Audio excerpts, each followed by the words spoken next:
송광용의 밤마다 카페테라스. 표현하지 못한 마음이 있나요? 한간에 많이 떠도는 조언 중에 사랑한다면 바로 지금 마음을 표현하라는 얘기가 있다. 평소에 사랑을 표현하지 않고 마음을 숨겨두다가 갑작스런 일로 영영 그 마음을 표현하지 못하게 된 숱한 사례와 이야기들이 부표처럼 우리 주변을 떠돈다. 부모님을 여의고 나서야 가슴을 치는 자식의 이야기, 사랑인지 우정인지 확신하지 못하다가 상대가 떠나고 나서야 사랑인 걸 깨닫고 눈물을 흘리는 이야기, 선의를 표현할 타이밍을 놓쳐 자책하는 이야기. 그런 이야기들이 주변에 많은 걸 보면 나만 우유부단하고 실천력이 부족한 게 아니었다는 생각이 든다.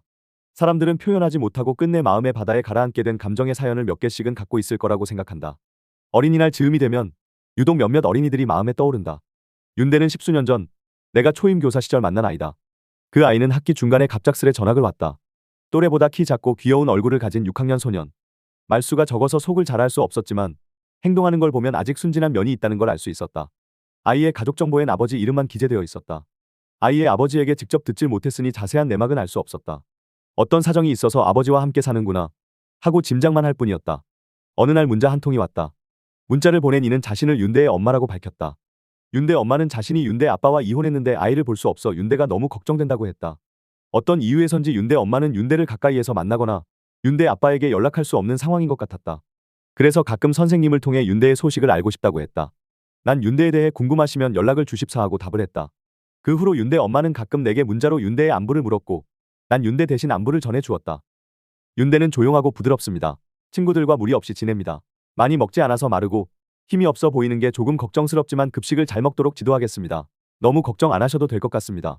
체육 시간에 윤대가 뛰는 걸 보고 깜짝 놀랐습니다. 윤대는 작지만 아주 날렵니다. 축구도 잘하고 운동신경이 좋습니다. 아이들이 휴대전화를 갖고 있는 게 흔하던 시절이 아니었기 때문에 윤대 엄마는 윤대에게 직접 안부를 묻거나 하지 못했다. 간간히 윤대 엄마에게 전화가 오면 나도 이런 식으로 윤대의 안부를 전하곤 했다. 어떤 일이 생기면 내게 달려와 어려움을 토로하는 아이들과 달리 윤대는 자기 어려움을 잘 내색하지 않는 아이였다. 별 욕심이 없었고 갈등이 벌어지려고 하면 먼저 양보하는 등 별 문제 없이 지냈지만 그 모습은 자신감 결여나 관계에 대한 체념처럼 보이기도 했다. 학교에서 윤대는 대체로 정적이고 존재감 없이 지냈다. 부모님의 이혼과 갑작스런 엄마의 부재가 윤대의 이런 모습에 영향을 준 건 분명해 보였다. 윤대는 작은 몸짓으로 속삭이듯 혼란과 슬픔을 발산하고 있었다. 그래서 더 윤대에게 마음이 갔는지 모르겠다. 어떤 아이들은 마음의 문제를 외부로 발산하여 문제를 일으킴으로써 자기 상처를 호소한다. 윤대는 정반대였다. 속으로 움츠러들었다.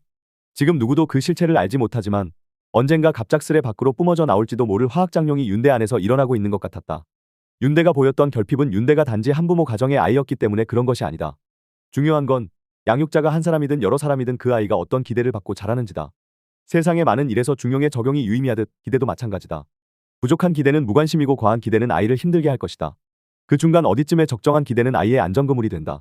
전혀 기대를 받지 못하고 자란 아이는 밑바닥이 없는 곳에 떠 있는 것처럼 위태롭다. 자신은 아무렇게나 행동해도 상관없다는 식이 되기 십상이다. 넌 다른 사람에게 친절하고 돕는 사람이 되었으면 좋겠어. 넌 매사에 침착했으면 좋겠어. 이런 양육자의 속삭임은 아이의 발밑에 든든한 블록을 만들어줄 것이다. 당시 윤대는 부모님이 주는 기대와 지지를 잃어버린 상황이었다. 그리고 그 작은 몸을 누구도 안아주지 않았다. 말수 적고 속으로 파고드는 아이여서일까. 윤대가 자꾸 신경 쓰였다. 크게 해줄 수 있는 일은 없지만 그저 작고 왜소한 윤대를 안아주고 싶었다. 그래서 학급의 포옹의 날이라는 작은 이벤트를 시작했다.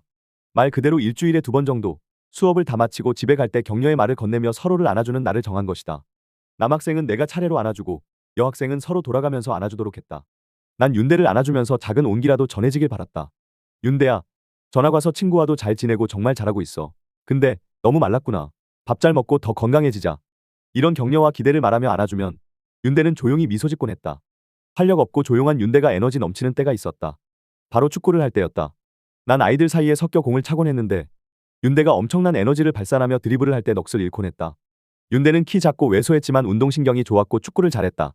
난 윤대의 낡은 운동화를 보며 언젠가 윤대에게 축구화를 선물해야겠다고 생각했다.